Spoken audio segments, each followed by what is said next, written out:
नमस्कार मेरे प्यारे साथियों, एकेडमी ऑफ टीचर्स में आप सभी का स्वागत है। मैं हूं नीरज मिश्र और एक बार फिर से हम आप लोगों के लिए लेकर के आए हैं टीचिंग एप्टीट्यूड एमसीक्यूज का सॉल्यूशन। दोस्तों, यह वीडियो आप सभी के लिए इम्पॉर्टेंट होगा, चाहे आप किसी भी टीचिंग एग्ज़ाम की तैयारी कर रहे हो या आप बीएड एंट्रेंस की तैयारी कर रहे हो। वो बीएड चाहे बीएचयू का हो चाहे यूपी बीएड हो, आप किसी भी टीचिंग एग्ज़ाम की तैयारी कर रहे हो, यह सभी के लिए महत्वपूर्ण होगा। तो आइए दोस्तों, आज का वीडियो शुरू करते हैं बिना किसी देरी के। आज का पहला प्रश्न है, कक्षागत व्यावहारिक समस्याओं को सुलझाने के लिए निम्न उद्देश्य हैं सिवाय। विकल्प हैं, छात्र को अपने आत्मनियंत्रण को सुधारने में सहयोग देना, दूसरा अकेले में जब आवश्यक हो तो सजा देना, तीसरा है अपराध को समझना, और चौथा उन प्रार्थनाओं का उपयोग करना जिनकी छात्र के लिए उपयोगिता हो।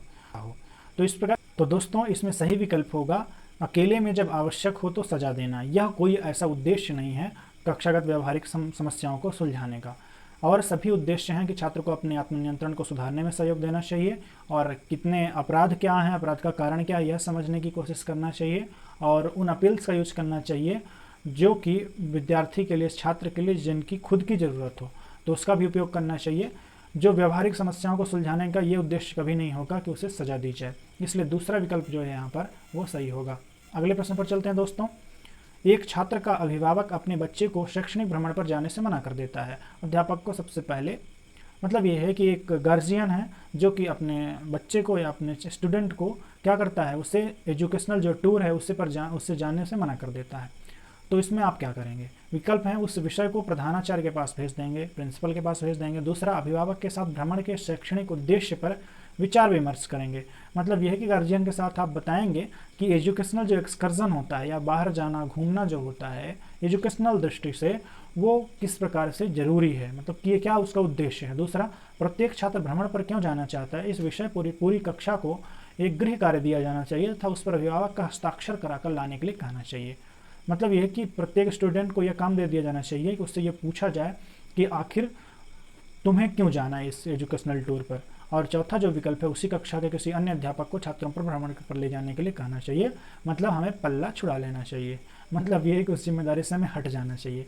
देखिए, ना हमें जिम्मेदारी से हटना है, ना हमें बच्चे पर जोर देना है, और ना ही उसे हमें प्रिंसिपल के पास भेजना है। यहाँ पर जो सबसे सही विकल्प होगा, सबसे सही रास्ता ये होगा कि गार्जियन जो है, उस बच्चे का जो गार्जियन है उसके साथ बैठ के हमें बात करनी चाहिए कि किस प्रकार से यहाँ पर बच्चा जाएगा तो उसका डेवलपमेंट कैसा होगा, एनवायरनमेंट से जुड़ेगा, इसके अलावा समाज में रहना सीखेगा, लोगों से बातचीत करना जानेगा, जब वहाँ एक्सकर्जन में जाएगा साथ में बैठकर खाएगा, साथ में घूमेगा, इस प्रकार से उसका पर्सनल और सोशल डेवलपमेंट होगा। तो इस प्रकार से आप इन उद्देश्यों को बताएंगे, लाभ जब बताएंगे तो गार्जियन जो होंगे वो प्रयास करेंगे कि भेजें। हो सकता है उनकी मजबूरी अलग हो कि उनके पास पैसे ना हो, ना भेज पा रहे हो, वो बात अलग है, लेकिन जब उनको लगेगा कि विद्यार्थी के लिए, मतलब मेरे बच्चे के लिए ज़रूरी है, सीखना है, इससे कुछ बच्चा सीखेगा, तो पूरा प्रयास करेंगे भेजने का। तो यहाँ पर यही विकल्प सही होगा। तो इससे आप जो है उन्हें प्रेरित कर पाएंगे कि उसे जाना चाहिए। दूसरा विकल्प सही होगा। अगले प्रश्न पर चलते हैं दोस्तों। एक अच्छा अध्यापक बनने के लिए निम्न में से किसकी आवश्यकता बहुत जरूरी नहीं है? विकल्प है, आईसीटी का ज्ञान, दूसरा विषय का ज्ञान, तीसरा नियोजन का ज्ञान, और चौथा वैयक्तिक विभिन्नता का ज्ञान। तो देखिए दोस्तों, एक अच्छा टीचर बनने के लिए विषय का ज्ञान होना भी जरूरी है, क्योंकि विषय का ज्ञान नहीं होगा तो पढ़ाएंगे क्या। एक प्लानिंग भी होनी चाहिए, क्योंकि बिना प्लान के आप कोई क्लास पढ़ा नहीं पाएंगे। और जो चौथा विकल्प है, नॉलेज ऑफ इंडिविजुअल डिफरेंस। हाँ, वैयक्तिक विभिन्नताओं को ज्ञान में होना जरूरी है कि हर बच्चा एक जैसा नहीं है, कुछ में कुछ कमियां होंगी, कुछ में कुछ सबका अपना अपना बैकग्राउंड है, कुछ की कुछ अपना स्ट्रेंथ होगा। तो अंतर वैयक्तिक जो विभिन्नताएं हैं उन्हें समझना चाहिए टीचर को। नॉलेज ऑफ आईसीटी ये कंपलसरी नहीं है ना। आईसीटी का मतलब ये है कि इंफॉर्मेशन एंड कम्युनिकेशन टेक्नोलॉजी, मतलब ये है कि सूचना और संप्रेषण की जो तकनीक है उसके बारे में जानना इतना ज़्यादा जरूरी नहीं। हो सकता है कि ब्लैक बोर्ड और उसका जो लेक्चर है उसी से ही बच्चा सीख जाए, तो ये कंपलसरी नहीं है, बाकी तीन कंपलसरी हैं। पहला विकल्प जो है कंपलसरी नहीं है, इसलिए पहला विकल्प सही होगा। अगले प्रश्न पर चलते हैं दोस्तों। एक अति सक्रिय बच्चे के साथ अध्यापक का सबसे उपयुक्त व्यवहार होना चाहिए।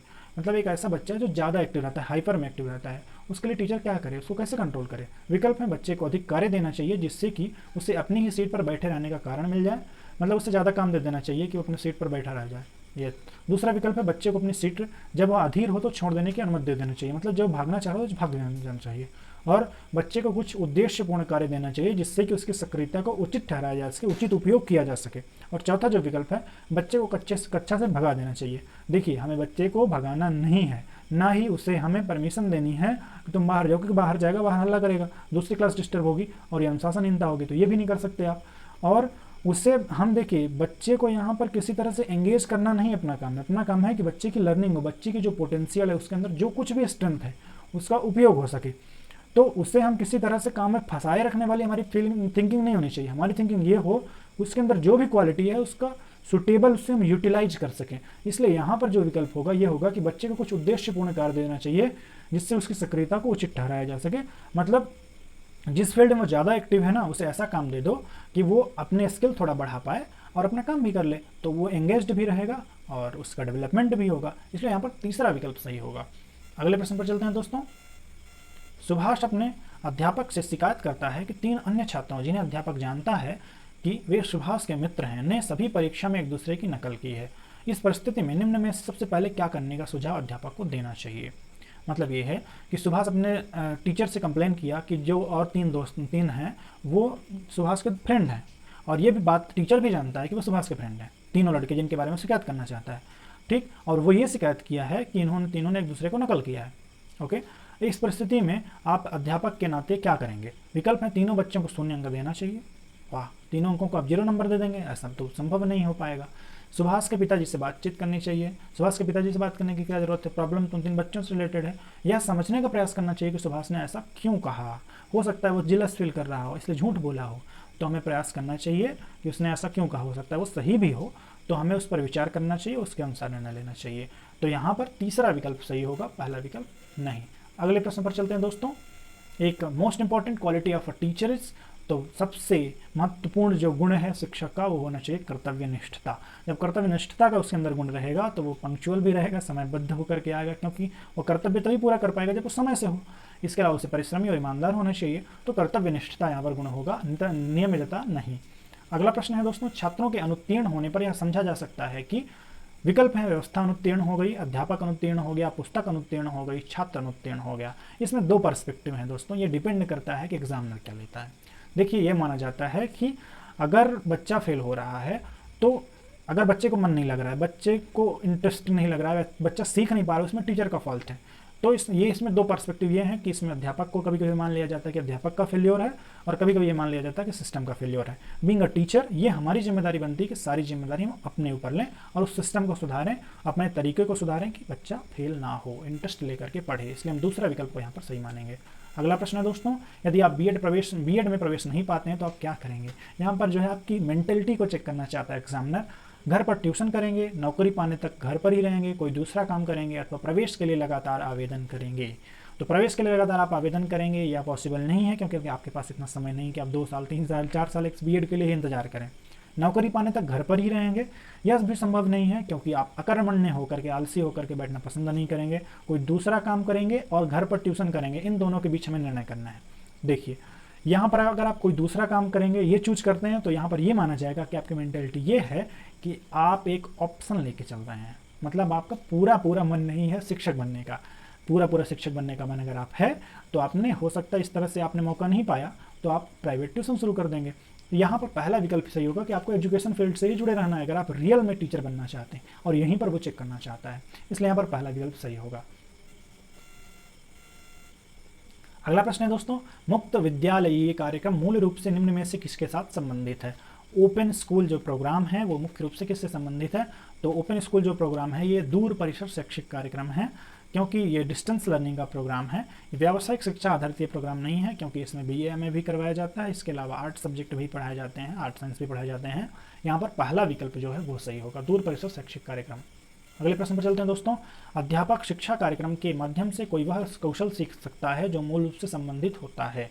मतलब टीचर एजुकेशन प्रोग्राम के थ्रू टीचर क्या सीख सकता है जिससे वो रिलेटेड हो। तो वो इस विद्यालय से रिलेटेड हो, क्योंकि विद्यालय से संबंधित सारी क्रियाओं को वो सीखेगा। विद्यालय में किस प्रकार से आचरण करना है, किस प्रकार से वहाँ पर डिसिप्लिन बनाना है, किस प्रकार से आप उसको पेरेंट्स से, प्रिंसिपल से, अपने कलीग से और स्टूडेंट से किस प्रकार से उसको बिहेव करना है, वो सभी संबंधित होगा।